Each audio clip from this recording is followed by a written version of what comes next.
We got some breaking news. Kevin Durant has been traded from the Phoenix Suns to the Houston Rockets, and to discuss it, John Gambadoro. John, what's up, man? Kev, how are you, my friends? I'm doing excellent. There's nobody I'd want to talk to more to discuss this than you, John, because you've been on top of this with this KD trade saga every step of the way. You teased this morning that a deal is going to happen either today or tomorrow, and here we are. It officially happened. Jalen Green, Dillon Brooks, and the number 10 pick from Houston to Phoenix for Kevin Durant with 5 second-round draft picks. How did this come about? What do you think about this? What's your first gut reaction from the Phoenix side of things? What's going on? Well, there's two ways to look at it. One, would I have liked Jabari Smith in this deal? Absolutely. I would have loved to have Jabari Smith in this deal. But the Phoenix Suns, they get 8 players for a soon-to-be 37-year-old Kevin Durant. 2 starters in Jalen Green and Dillon Brooks. They get the number 10 pick this year, and they get 5 second-round picks. This deal, basically, the part of it with Dillon Brooks and Jalen Green in the 10th pick were kind of agreed upon last night. And then today, they kind of worked out the second-round pick portion of it to make sure that the second-round picks got in there. So 8 total players for Kevin Durant. Look, you weren't going to get as much for Kevin Durant as you got, years ago when the Suns traded the 5 first-rounders and Cam Johnson and Mikal Bridges and Jay Crowder.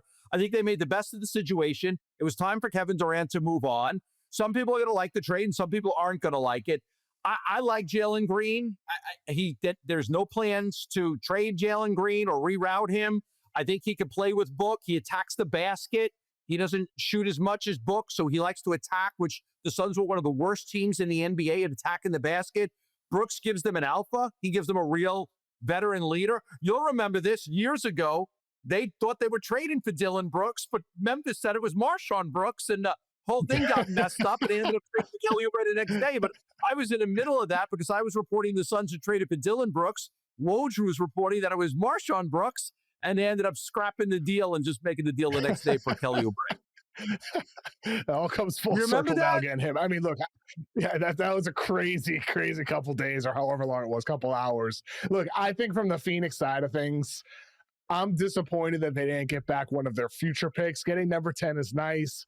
Getting 5 second-round picks is solid. But, man, you still don't have your 28 or your 29. After all of this, you don't get either of those back? That to me is the biggest bummer here. Whereas with Dillon Brooks, yes, he's an enforcer, but Jalen Green, Devin Booker, and Bradley Beal's a lot of overlap there. And I like Jalen Green. I love Jalen Green. Bradley Beal is not going to be on this team. He's not going to be on this team. What are they going to do? What are they going to do? Trading him, cutting him? What's going to happen? Extending him? Trade him, but not Washington. Not Charlotte. Trade him. Not Charlotte. They'll look to trade him, or they'll buy him out. And if they trade him, maybe they trade him to a team for another player that they could buy out.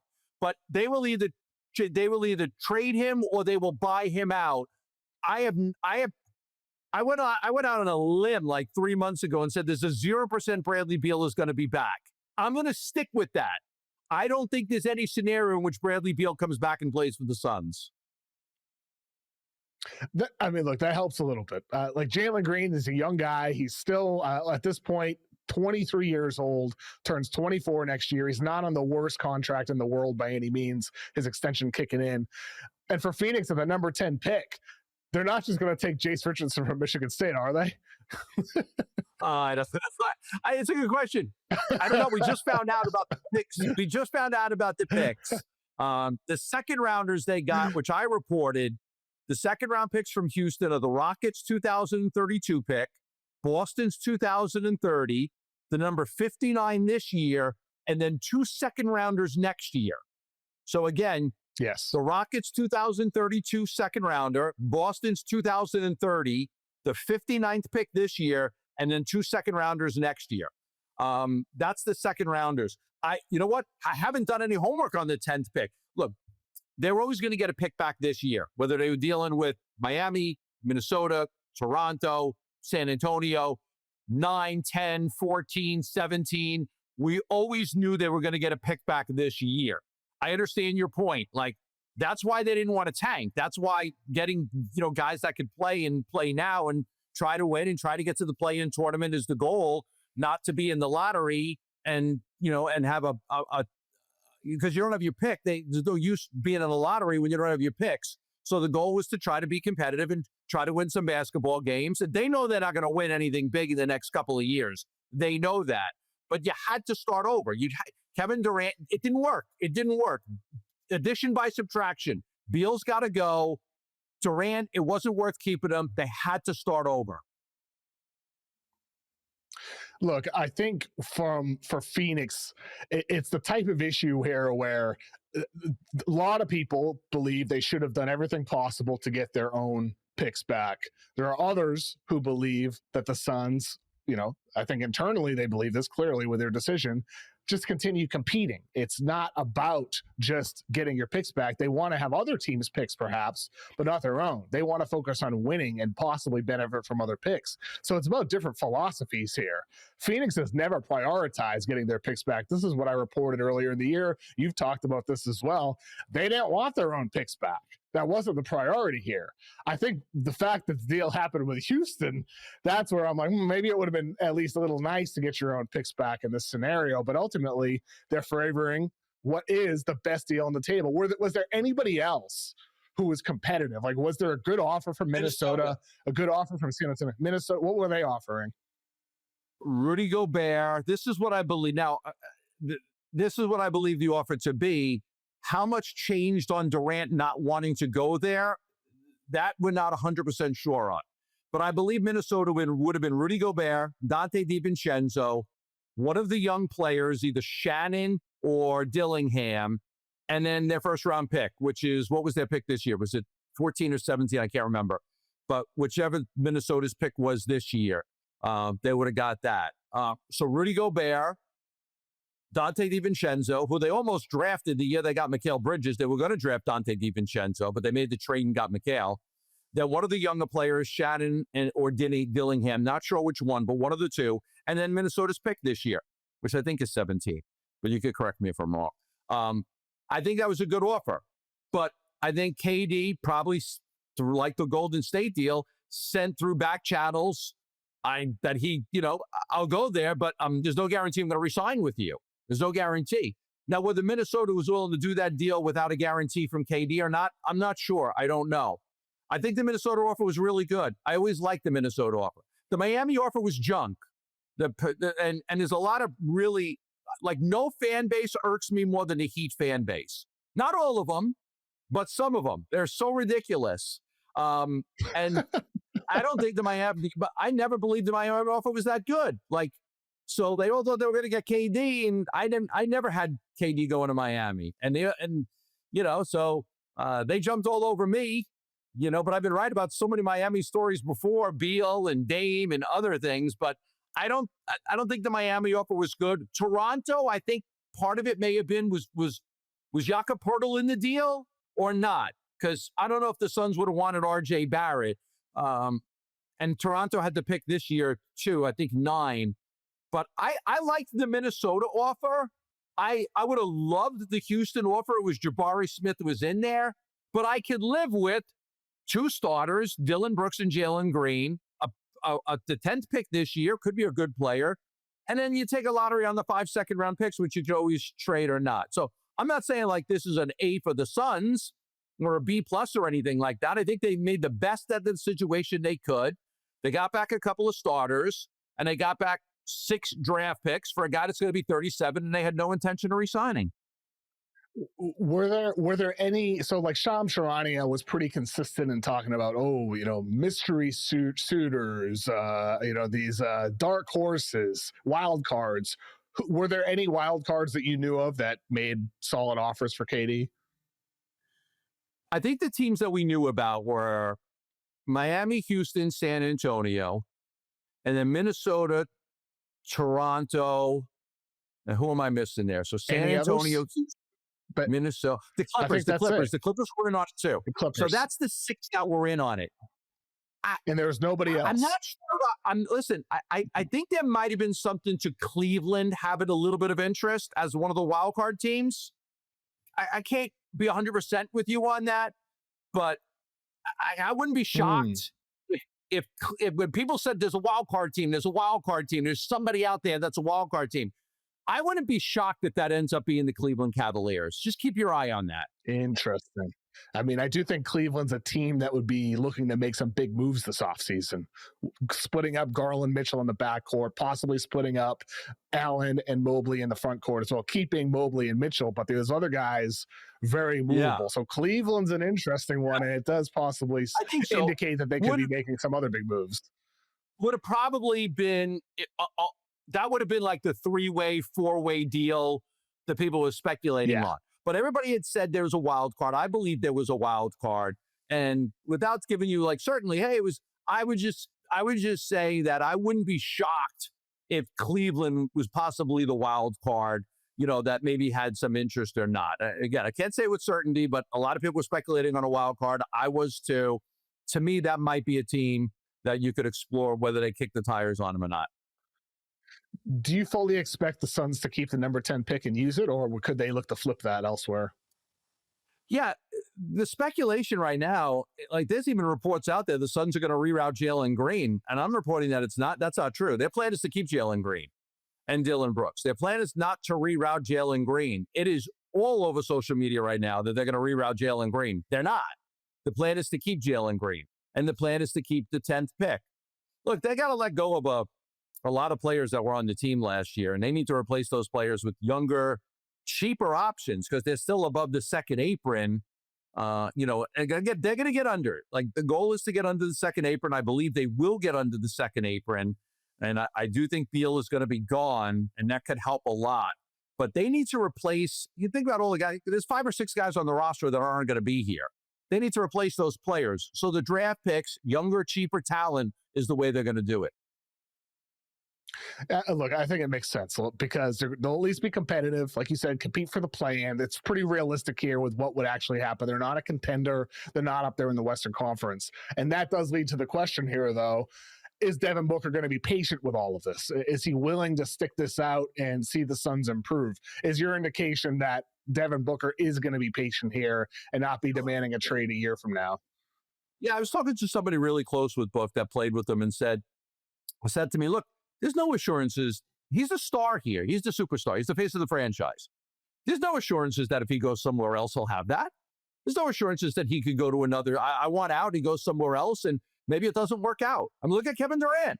Look at how many times it hasn't worked out for Kevin Durant. So, like, a lot. And I was speaking to somebody very, very close with Book who said that, like, he doesn't want to leave. He loves it here. He's got a lot of ties here. They've always taken good care of him. He has no intention to leave. So I think the timeline is he wants that to be a lifer, right? He wants to be like, Kobe, like one team, one franchise his whole career is what I think he wants to be. We had it here with Larry Fitzgerald. Larry Fitzgerald with the Cardinals spent his whole career here. So we know what that's like. Yeah. So I think Booker wants to be here. I think Booker expects that it's going to be rough going for the next couple of years, but that the plan is to try to be competitive, try to be a play-in tournament team. That's their goal. I got to be honest with you, Kev. I think they're going to be better this year than they were last year. I do. I think it takes possible. I don't think it takes a lot. They were 10 games under 500 last year. I think without Durant, it's a low bar. I know. That's what I'm saying. I'm making lunch bets with people. I think they'll have more wins next year than they did this year, and that's without Durant and Beal. Because, I think that they will. It's not a high bar to set. This will be Booker's team now. No more. Now there are other things that they have to do. Right, Tyus Jones is going to be gone, and Monty Morris is going to be gone, and a lot of these players are going to be gone, and they need to redo the roster a little bit more. But they added 2 starters from the team that was the second best team in the Western Conference this year. Take it as you will, but they did. They took 2 starters off the Rockets and added them here to the Phoenix Suns roster. I think they'll be a better team this year than last year. That doesn't mean they're going to be the 4 seed or the 5 or the 6 seed, but I wouldn't be surprised that they're a play-in tournament team. It wouldn't shock me necessarily either, depending on what else happens. Like we'll see. Like, is San Antonio going to make additions, or is Portland going to try to get better? Like these other teams in the Western Conference, are they going to try to get good, or is Phoenix going to be in that 8, 9, 10 conversation for the play-in? From the Houston side of things here, you just watched Kevin Durant for a couple of years in Phoenix, 37 years old, 1 year remaining on his contract. What do you expect from him at this stage of his career? Does KD have a lot left to give at a high winning level, or is Houston just a buy and low here and wishing that there's something left with KD? I just sent KD a message just to say, hey, listen, I know we haven't always been on the best of terms, me and you, but man, I really did enjoy watching him play here. And I think that he is one of the greatest players I've ever seen. And everybody says that, but I wish him so much success and happiness. I really do. Kevin Durant is, I know people always talk about how emotional he gets over social media comments and how invested he cares. He cares about himself. He cares about his legacy. He cares about his future. He never took games off. He played his ass off here. He really did. And I respect Kevin Durant.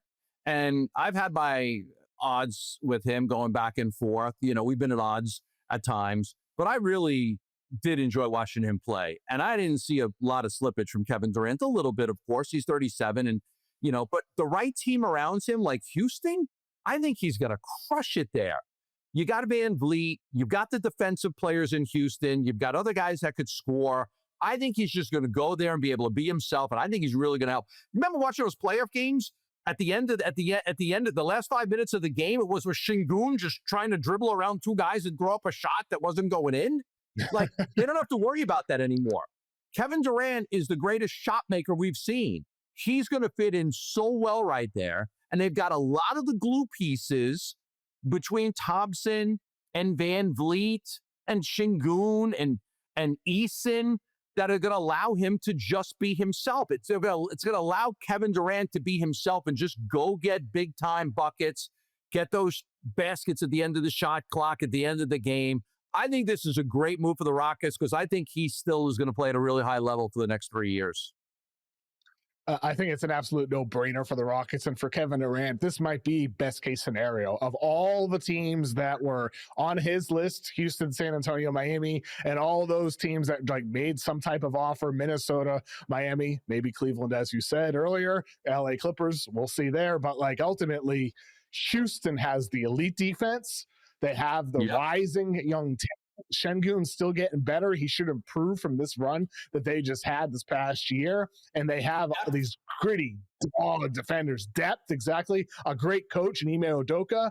This is a great situation for KD to fall into, and he adds exactly what they need, and they still have enough assets to go get more and further bolster that team. And the window is open. It's open.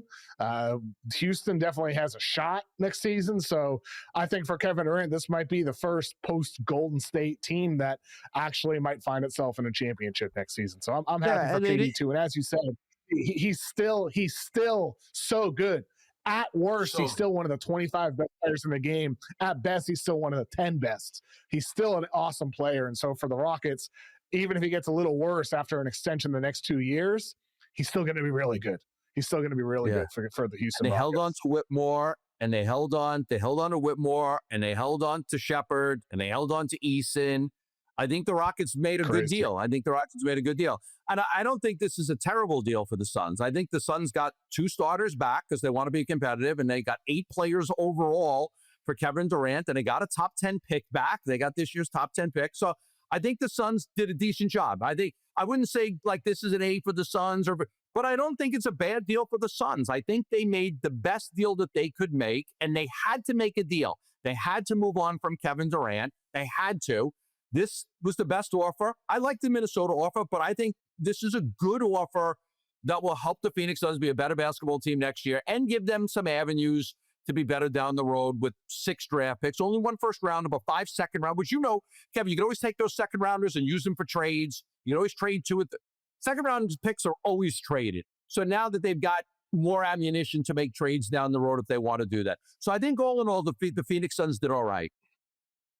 Well, Gambo, I started out this conversation feeling like the Suns got fleeced. I feel a lot better now because, like, it's just my first gut reaction. I was too emotional. I feel better about it now for the Suns than I did prior to our conversation. I still feel awesome about it for Houston, though. 2 starters back, both in their 20s. A top 10 pick this year. 5 shots with the second rounder. Yeah, and they need a dog like Dillon Brooks. They need a guy like that. Jaylen Green, who knows? Maybe Jaylen Green changes scenery, becomes a good thing for him. Everybody thinks he can't play with Brooks. Well, if they made a deal with San Antonio, they were going to give Vassell like that. There were a lot of guards. Jalen Green is different than I think he's different because I'm always seeing him attack the basket. Book doesn't attack the basket that much. The Suns don't attack the basket that much. Look it up. They were like one of the worst teams in the league at attacking the basket. Jalen Green will help them there. I do like Jalen Green. Again, would I have loved Jabari Smith? Absolutely. I don't want to make this seem like, oh my God, I would have loved Jabari Smith, a 6'10" power forward at his age, but they weren't able to get him. But Brooks is going to help them a lot, being an alpha and a leader. And Jalen Green is again, a young developing kid who I happen to like. So again, I think they did okay here. They did decent. I'm not going to give him an A or B+, but I don't think the Suns did terrible in this deal. Yeah. They get a B-. That's what I'll give it. Gambo, thanks for joining me. I appreciate it. All right. You got it, Kevin. Thank you.